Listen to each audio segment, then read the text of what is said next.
So, okay, so it's finally getting nice in Colorado, about 70 degrees today, so that's pretty cool. Behind me is my ISUZU NPR 2016, and it's a crew cab, and that's very rare to actually see the crew cabs. So this is what it is. If you guys remember the last video, it had a bed on it, and now it no longer has that. So got that dump bed removed, and this is what it looks like now. And we'll just kind of start from the back. This is the hitch system. Sorry, this is the hitch system that you have right here, and it's got a 7-way pin connector right there, and that's what that looks like. Got a little bit of damage here and there because this is a 2016, like I just mentioned, so some things like that have happened to it. You got a little bit of surface rust on there, but nothing worth writing home about. That'll just buff right out. And this is the fuel delivery or intake system where you put your fuel in it, and this is gasoline. So this is usually under the box, so you don't see it being that long, but right now it's, you know, kind of sticking out there all weird and stuff. But that's that over there. Over here you have your leaf springs and your gas tank, which I believe is a 25-gallon or a 35-gallon, one of those two things. That's what that is. And then the tires, you can tell this one on the outside here is brand new. This one's a little bit more worn out.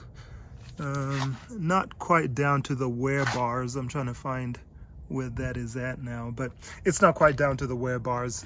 Apparently this tire doesn't have any wear bars unless you are looking at these and calling them that, but whatever. So, but anyways, outside tire is new. Inside one is a little bit worn out. And on the inside, this is 215/85 R16 LT. 215. So this is a 215/85 R16 LT tire, and it looks like Kruge. So Kumo. Oh, there we go. So Kumo Krugen HT51, whatever that means. But it's a Kumo tire, so Kumo is at least a brand, so that I'm familiar with. And the one on the inside looks like an LT radial tire 213. So that seems more like the non-branded Chinese version of a tire right there. If we come out to this side, we've got a Firestone Transforce HT LT 215/85/16. So at least they're matching, and it's rated for mud and snow. So that's interesting. And this one's newer. I'd say like 3/4 thread on there, or maybe less, because that's the wear bar that I was telling you about right there. You can kind of, I know it's hard to tell on camera, but it's almost up to the wear bar, so not a lot of tread left on that. And then this one on the inside seems a little bit more beefy still, and this is another Firestone, and we'll try to find that tread wear mark, and that's all the way down there. So this is still pretty good. A good tire. All right, so we'll keep working our way to the front, and some pretty beefy springs here, of course, because it's a medium duty truck. And you got your rear diff right there, rear wheel drive, that's what that signifies. And just some plain old basic shocks on here from ISUZU. So these are the factory shocks that came with it, and the shock number looks like 8983439850. So that's the tag on that, and it's a Hitachi shock. So ISUZU Hitachi shock on that, and that's on the rear end. And so going on, drive shaft heading up front, and the exhaust system right there, and some of the wiring going through that. And then over here we have the battery system, or the battery with a padlock. And so this padlock, I bought it with a lock on it. So I guess that means I actually can't take this off, and I'm going to have to cut it off myself because I don't have the lock to that. And looks like the compartment takes 2 batteries. There's one right now, so only one is needed to operate, but it takes 2 batteries. It can take 2, so that's an option there. Over here, is going to be your air intake system. That's what that looks like. And then we will kind of go to the other side where I feel like we're going to have a little bit more room to go inside. But here's the front. You got some mirrors and they're breakaway or whatever you call this system, where they kind of fold out of the way, so that's nice. And this here adjusts in and out, up and down, just a little bit, not like a whole lot, but better than nothing. And then up here we've got, of course, another crack, but I actually have some replacement headlights for this, so that's not a big deal. And then this kind of hangs down a little bit on this side. Looks like it's kind of gotten pulled out a little bit. You can see it's no longer attached down here, and that's probably all of what's going on with that. So that's that, and ISUZU. All right, we come over here. Got a little bit of possibly rust in here. You can see it's kind of bubbling out here, and somebody's tried to patch it up, and a little bit over there. But this is also cracked right here. And V8 gasoline engine.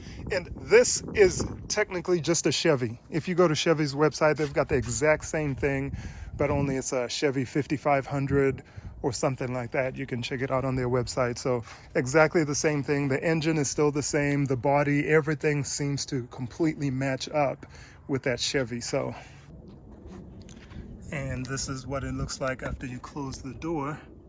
That kind of tucks in right there, and that's kind of cool.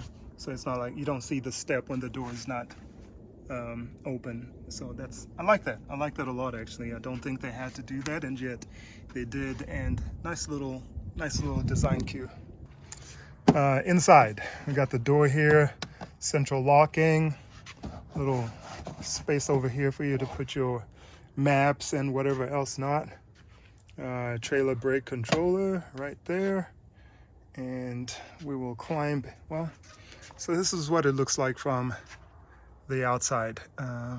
Front seats and the back in there. So we're gonna just climb in, and there's a nice little step right here that you can use to get in, and a handle over here to hold on to, or another one up here, which I'm gonna use. So you come inside, and here's what it looks like. You got your gear shifter here, park, reverse, neutral, drive 6, drive 4, 1, and 2. I just usually always just have it in 6, but if you're going up gradients or whatever else not, you can then use those other gear options that you have. And then just looking up here, you've got your radio system with WMA, which, if I remember correctly, is like Windows Media, a Windows Media audio format of some sort, and then MP3, which is the more widely used one. So those that remember from a long time ago, if you're old enough, you could burn CDs and use MP3 or WMA, so this would be able to play both. And it also has, interestingly enough, a USB connection right here, so that's kind of cool, actually. And then that's, of course, your 3mm jack. I believe that's what that's called. So you can just directly plug in an audio source. All right. And then over here, this actually has cruise control. Not a lot of options in this truck, but cruise is one thing that we do have, so that's kind of cool. And then you can lock the rear windows, which also are automatic or electric, so that's nice. And then these are just blank switches right there. Same thing on this side, a bunch of blank switches. And then down here is your dim for your interior lights. And you can also lock the windows or your child lock. That's over there. And then this just switches back and forth in the computer system, or turns it on. You can see it has 33,784 miles, which is not a whole lot at all. So as far as the sticks are concerned, you got your lights over on this side, turn them off and on, and your wipers to adjust back and forth how fast you want them. And then on this side, actually you can do your nozzles over here, and you can turn your wipers off and on. And as I'm doing that, I'm starting to think this actually controls the wipers. And on this side, this actually sets your cruise control. So That's what that is. So first you turn on the cruise with that button right there, and after that's on, there's a little LED right there. And then after that's on, then you can set your cruise on this side. All right, inside, a lot of glass in here, which is good, which is a good thing. I'm not complaining, but tons of visibility when you're looking out of this vehicle. I mean, that's pretty fantastic. So I kind of like that about that. Going back into it, this is your hazards down there and some blank positions right there that can be filled with something. And then this is interesting, I guess a card holder of some sort. That's I've never had a vehicle with that before, but it looks like a card holder, so we're gonna go with that. And then of course controlling your climate and that kind of stuff.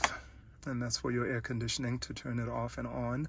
And what else do we have? You can choose to internally circulate or to bring in air from the outside. So all that is just basic stuff. This is just a camera that I was planning on putting on the back, and a glove compartment here that's actually pretty big.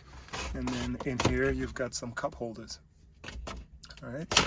And then down here looks like probably an engine. Well, that's your fuse panel access. It's got some fuses in there. So we'll leave that off and do that later on.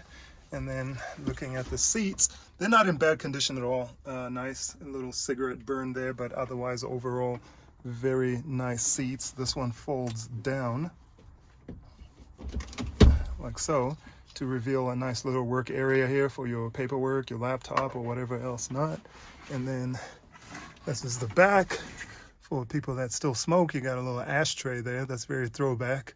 And then the back seat with the doors that open.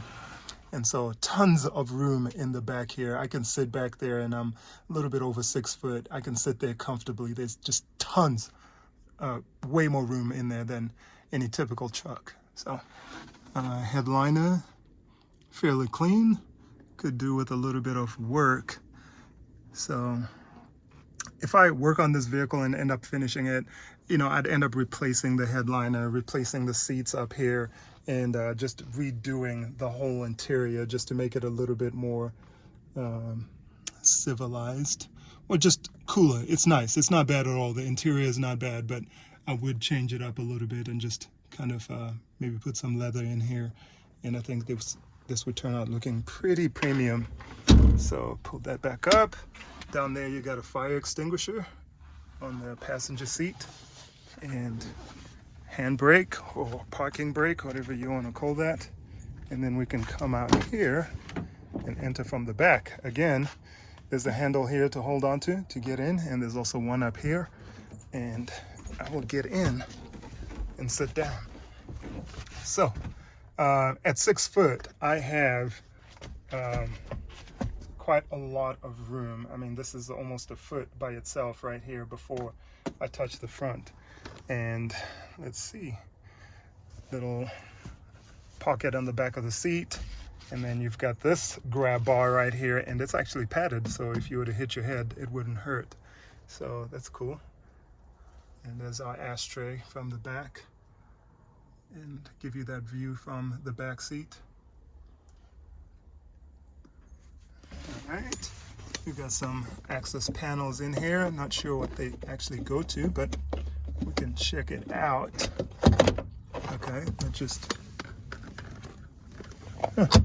goes to the outside. I'm not sure what that access panel is for, but we'll close it so we don't have rodents and whatever else not trying to come in here. And I think that's about it back here. Not a whole lot to it. And then down here you've got your engine coolant and check and fill. So we can open this up.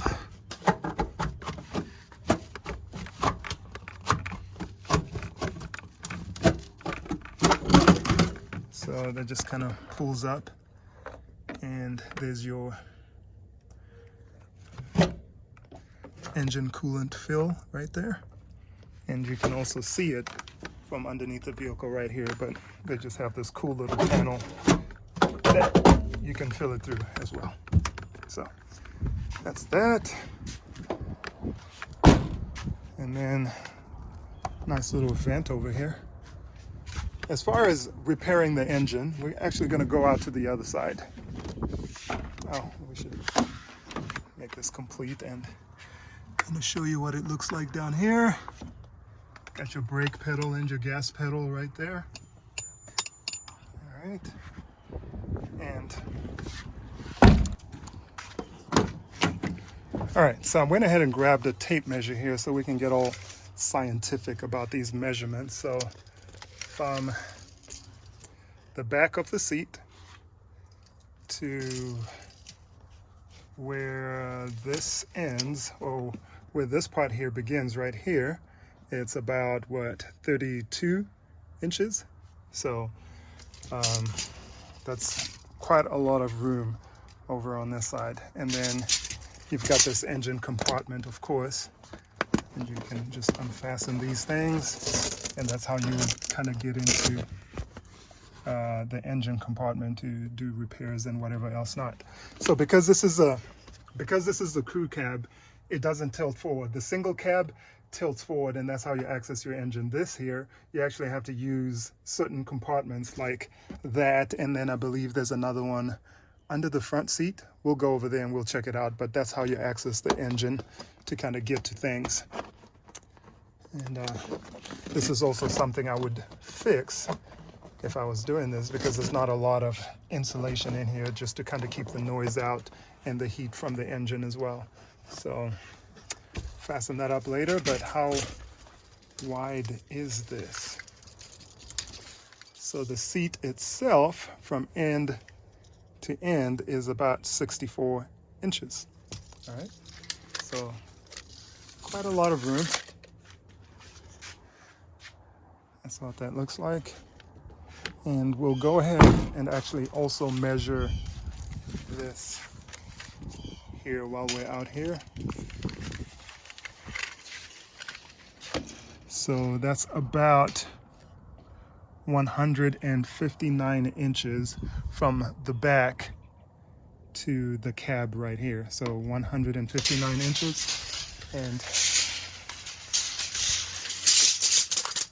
we kind of started from this part here where it's cut, not from the very, very end. So if we were to add that, that's 159 we had, and another 10 inches here makes it 169. So about 169 inches from the back of this right here all the way to the back of the truck. So we're gonna continue.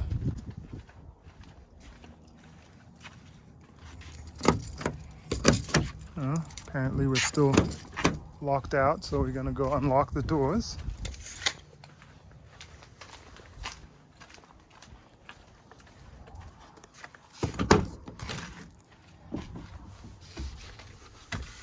Oh, you know what we should measure? We should also measure the height, because it's actually pretty high in here as well. For example, right now I'm stepping outside on that step that you use to get into the vehicle, and it's 6'1". I mean, this is, if I was to stand upright, I can almost stand upright in here. So that's what that looks like. And that's with me standing on this step right here. So tons of room. We're gonna go back inside and we will measure exactly how much room is tons of room. So from the ground, or from the floor anyways.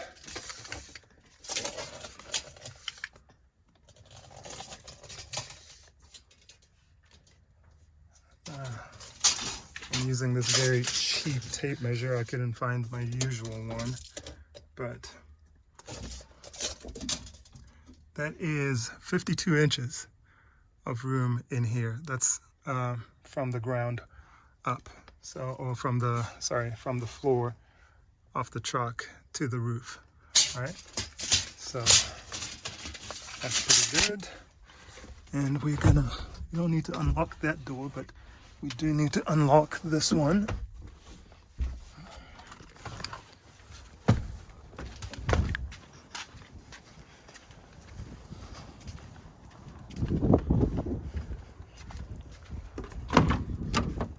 come around here. And all right, so let's see. So you've got this fastener right here. You pull that up, and then another one over here, which you pull up, and then that loosens the seat, and then it comes up. And that is your engine. You can check your oil over there and fill your oil over there, and it takes 5W30, just like that label says. And this is your radiator up front and your radiator fill right there. Alternator and whatever else not that you mechanics may recognize in here, but that is the system right there, and not too bad at all. That's your serpentine belt down there, and yeah, not a whole lot to it. And that looks like a sprinkler head. I don't think that belongs in the engine. I'm going to try to prop this up so I can get in there, but this is not part of the engine. Not that I know of anyways. But yep, that's that's a sprinkler head. So take that out of there. Good thing it didn't get caught up in something or blow something up, but that's about it. So this was a landscaping truck before I got it, so that makes sense, and that explains that. So, and that just folds down and clips down like that, and that's how you close that up. And then just your fuse diagram here will just pan down this, just in case somebody's missing theirs and they were wondering what that says. Okay. So close that up, and I think that's about everything. That's the same fire extinguisher from the other side. And then here we go. You got your VIN number here, and I believe this diagram here kind of tells you the options that it has. So if you were to punch this into a system of some sort, it tells you exactly what options this came with. So that's pretty important. No step. And over here is the fill for your windshield washer fluid. All right, close that up. And cab number 2,300 or 23,140. I wonder if that's the number this vehicle is, or how many they've made so far. Don't quote me, I don't know, I'm just guessing. And yeah, so that's about it. So pretty cool truck, and the idea is converting this into a camper, right? So what I would do is get a platform here on the back, like what do you call those, torsion-free subframe.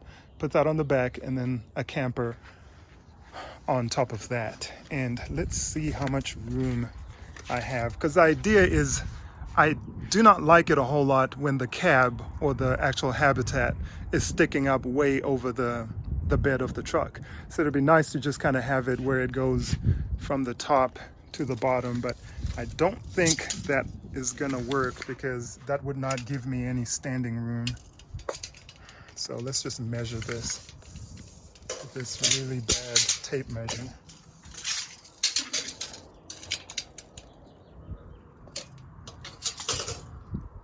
Okay, so that measures out to about 5 feet. So 60 inches from the current frame to the top. So that subframe that we put on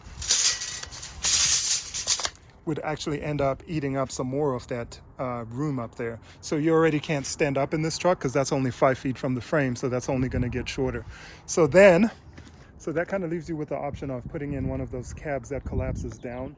I forget the name of it now.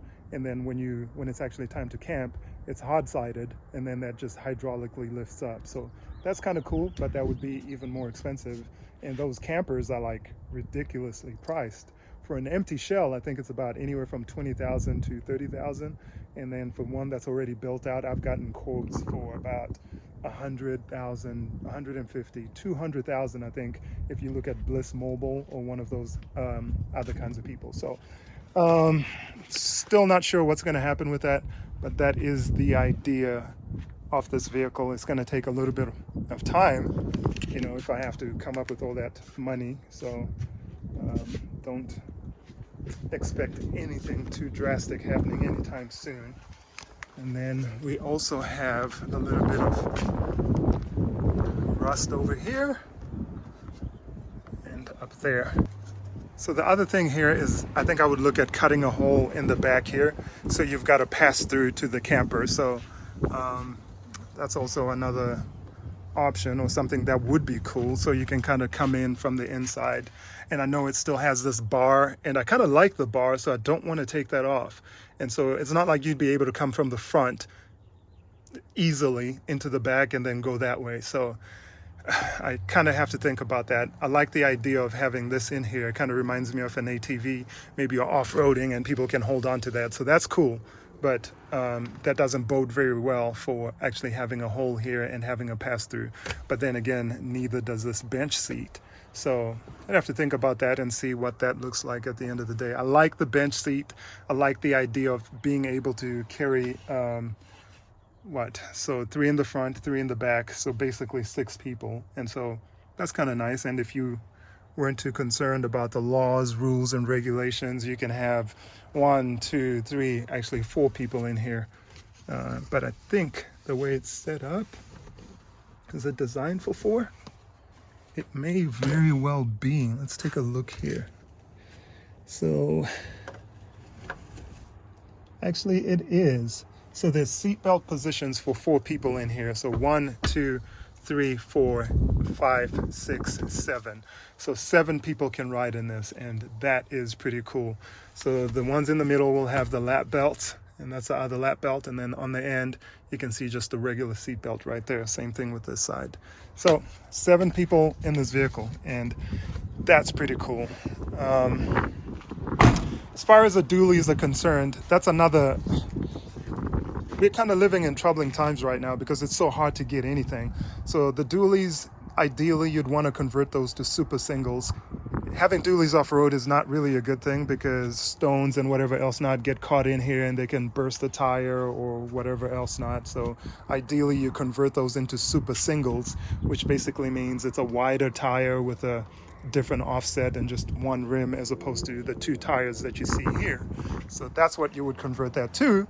But then you'd have to change the front as well so that the wheels are still tracking in the same line. All right, so it kind of has to be a matched up situation between the super single in the back and then an adequate or an appropriate rim to be able to do that, to be able to keep the line tracking properly. So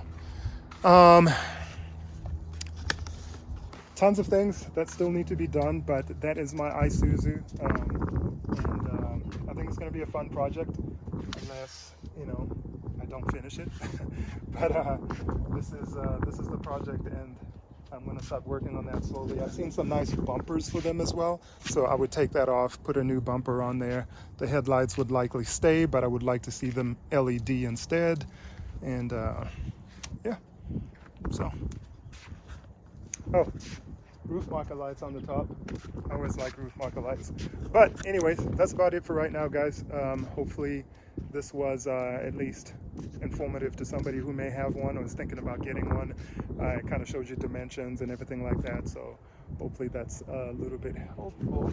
And if you talk about the size of the front tires, I don't think we did. So the front tires are Kumho's mud and snow radial tubeless tires, and the size is LT 115-112R.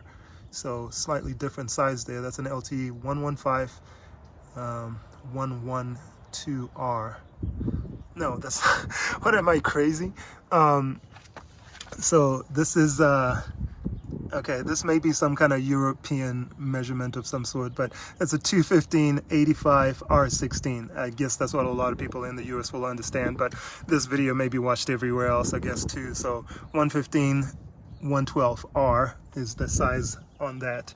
And then mud and snow, it even has the 3-peak emblem, which is very interesting because my this tire probably looks less snow rated than the tires on my Tremor over there, and they're not even mud and snow rated, but they do have these sipes in here, so I'm thinking that's why they can still have that. And we'll actually check my truck and see if it has that or not, because maybe that's the distinguishing factor right there.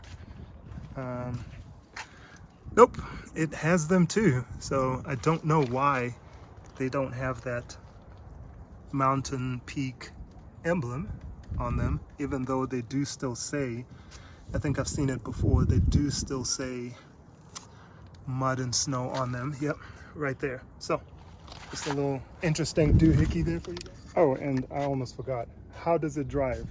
It drives absolutely amazing. You don't feel like you're driving such a big vehicle. Right now it drives bad, of course, because it's got no weight in the back, so whenever you hit something it feels, well, like you have nothing in the back. It's kind of bouncy in the back, but before I took that off and I had that weight in the back, it drove absolutely fantastic. And actually, I'm going to show you guys just one more thing here, which is the waist slit, so you can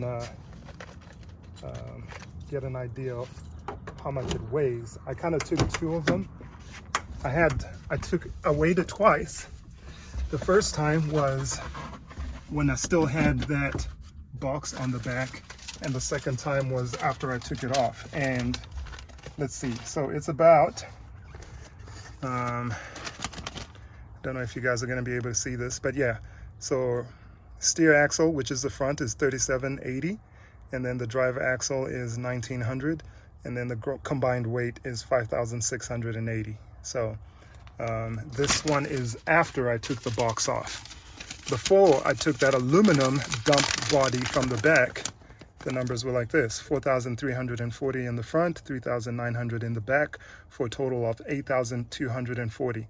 So that box is basically, so that is 8,240 minus 5,680. That's what, 2,600 and some? Whatever, you guys can do the math. But that's the weight difference between having the box on the back and not having it on the back.